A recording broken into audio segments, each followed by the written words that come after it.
मित्रांनो, रामकृष्ण हरी. सर्वांचं स्वागत करतोय आपल्या एका नवीन व्हिडिओमध्ये. सर्वांना प्रथमतः विनंती करतो, चॅनलला सबस्क्राईब करा आणि साईडची बेल आयकॉन दाबा आणि जास्तीत जास्त कमेंट करायला मात्र विसरू नका. बघा, मुद्दा असंच आहे. शरद पवारांनी आता सर्व डाव हे गुंडाळलेले आहेत. पवारांनी आपला गाशा गुंडाळला आहे. पवारांचे सगळे गेम हे विड्रॉल झालेले आहेत, ते रद्द झालेत. म्हणजे शरद पवारांचे सगळे डाव फेल झालेत, ते सगळे त्यांनी डाव गुंडाळलेत. आणि हे सगळं व्हायचं तुम्हाला कारण माहिती आहे काय? कारण तेच आहे, फक्त या राजकारणामध्ये शरद पवारांनाच देवेंद्र फडणवीस नेमके काय आहेत, देवेंद्र फडणवीस नेमकं म्हणतात कुणाला, हे त्यांना समजलंय. संजय राऊतांनी पाठीमागे बोललं होतं की शरद पवार समजायला 100 जन्म घ्यावे लागतात. पण हे 100 जन्म घेऊन न समजणाऱ्या शरद पवारांना ओठ पहाड के नीचे आणण्यासाठी, शरद पवारांना ह्या राजकारणातून संपवून, त्यांचा गाशा गुंडाळा लावून आणि त्यांच्या सगळ्या भाकऱ्या करपवून टाकून, त्यांचे सगळे पिठं पळवून, आता हातामधली तुतारी काढून हातामध्ये पिपाणी दिली आणि पिपाणी काढून आता पुंगी द्यायची वेळ आली. हे सगळं काय आहे? ते ज्या लोकांना 100 वर्ष लागायचे शरद पवार काळांना, पण ह्या शरद पवारांना हे कळून चुकलंय की आता पंगा घेतलाय. हा पंगा साध्या गड्याशी नाही घेतला, हा गडी आता आपल्या अंगलट आलाय. आणि तेच देवेंद्र फडणवीस साहेब आहेत.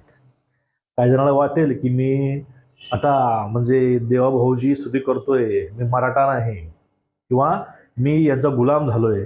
काही लोकांना सवय असते बोलायची, मी अशा लोकांना भीक घालत नाही. जे खरं आहे ते खरं आहे. बघा, आधुनिक अभिमन्यू आपण देवाभाऊला म्हणतो, कारण काय?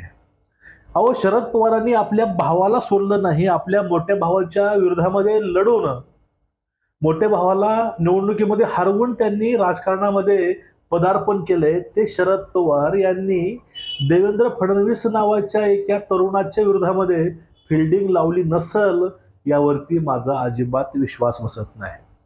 नेक्स्ट लेवल नाही तर त्यावरही अतिशय कूटनीती, एक अतिशय भयंकर असं राजकारण त्यांनी घडवून आणलं होतं देवेंद्रजींच्या विरोधामध्ये. पण ते प्रत्येक राजकारण, ते प्रत्येक डाव जी आहे, तर प्रत्येक चाल आहे, हे सगळं त्याच वेळेस देवभावना चॉकअप करून टाकले.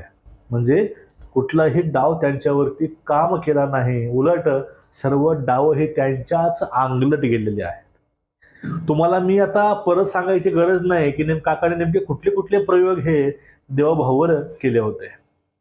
अहो, सगळं करून त्यांनी देवेंद्र फडणवीसांच्या बाबतीमध्ये त्याच्या जातीला त्यांनी धोक्यामध्ये आणलं होतं. अशी कामं त्यांनी केलेली आहेत. आणि ह्या राजकारणामध्ये महाराष्ट्राच्या एक ब्राह्मण जात म्हणजे एक शाप आहे. इथपर्यंत लोकांच्या मनामध्ये जर कोणी हे राजकारण बिंबवलं असेल, ते कुठंतरी कोण आहेत हे सर्वांना माहिती आहे. मी परत तुम्हाला सांगायची गरज नाही. एका ब्राह्मण समाजांच्या विरोधामध्ये पूर्ण समाजाला उभं कोण केलं हे सर्वांना माहिती आहे. मग ह्या सगळ्या गोष्टी आहेत, देवेंद्रजींना संपवायचा या राजकारणातून प्रयत्न झालाय.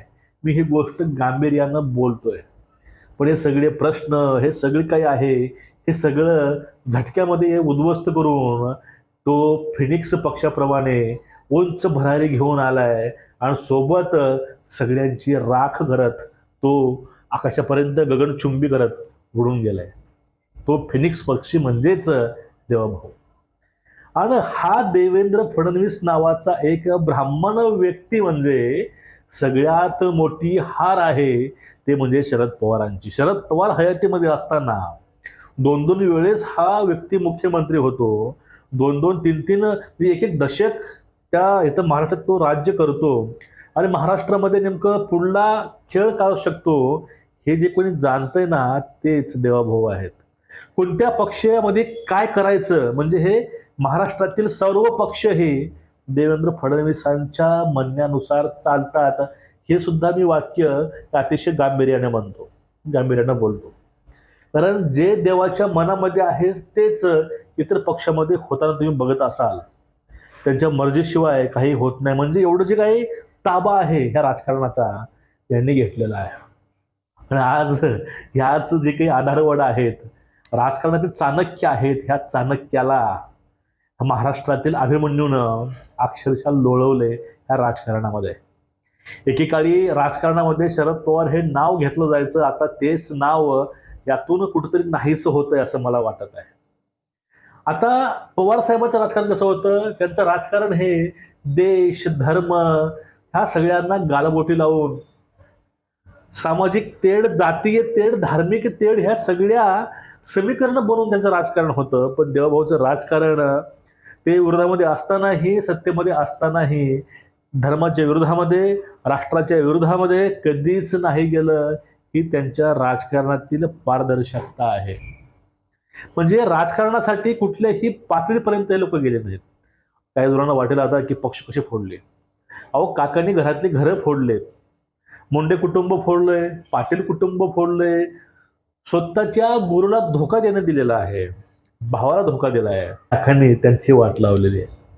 ह्या सगळ्यांच्या वाट लावणारे हे काका आहेत. राजकारणासाठी साम दंड भेद हे सगळं काही त्यांनी धाब्यावर बांधले होते. आणि या काकांना आता देवेंद्र फडणवीस कळलेत हा नेमका व्यक्ती कोण आहे. त्याचे सर्व डाव फेल झाले, सर्व खेळ्या बाद झाल्या, सर्व गडी बाद झाले, पक्ष गेला, चिन्ह गेले, सगळे जवळचे लोक गेले, सगळं गेले, सगळ्या भाकऱ्या ह्या करपल्या गेल्यात. आता पीठ तिंबायला पिठीही नाही आणि भाजायला चुलीही नाही. आता भाकऱ्या फिरवायच्या कशा हा एक त्यांना मोठा प्रश्न पडला आहे. आणि आता जर परत यांच्या वाट्याला लागलो तर आता जे आपल्यापाशी आहे तुतारी तेही राहणार नाही. तर यांचेच जो पूर्वीचे साथीदार, यांचेच शिष्य म्हणतात तुतारीची आम्ही मुतारी करू. देवभाऊ तर आता ज्या पुढे तुतारीची पिपाणी करतील आणि पिपाणीची पुंगी करतील ही भीती काकांना आहे. कारण काकांनी देवेंद्रजींना ओळखलंय. त्यांची स्ट्रेंज, त्यांची जी काही दिशा आहे, त्यांची जी पॉवर आहे त्यांनी ओळखलेली आहे. त्यामुळं मी पहिलं वाक्य वापरलं होतं की आता शरद पवार हे सावरण्या तयारीमध्ये आहेत आणि शरद पवार हे सगळं राजकारण गुंडाळाच्या तयारीमध्ये नक्कीच आहेत. कारण पवारांना देवभाऊ कळलेत. आता विषय हा राज्यसभेचा आहे. याच्या माध्यमातून अजून काय काय होणार आहे आपण हे नक्कीच यावरती आपण एक वेळेस सविस्तर बोलूया. पण तुर्तास मित्रांनो, फक्त मला सांगायचं एवढं होतं, कुणाला कळू अथवा न कळू, काकाला देवेंद्र फडणवीस हे कळलेत. हे काळ्यावरची पांढरी रेघ आहे. आता काका कुणाच्याही वाट्याला लागतील पण देवेंद्र फडणवीस नावाच्या एका व्यक्तीच्या नावाला कधीच लागणार नाहीत. तुमचं मत काय नक्कीच व्यक्त व्हा, व्हिडिओ शेअर करा. रामकृष्ण हरी.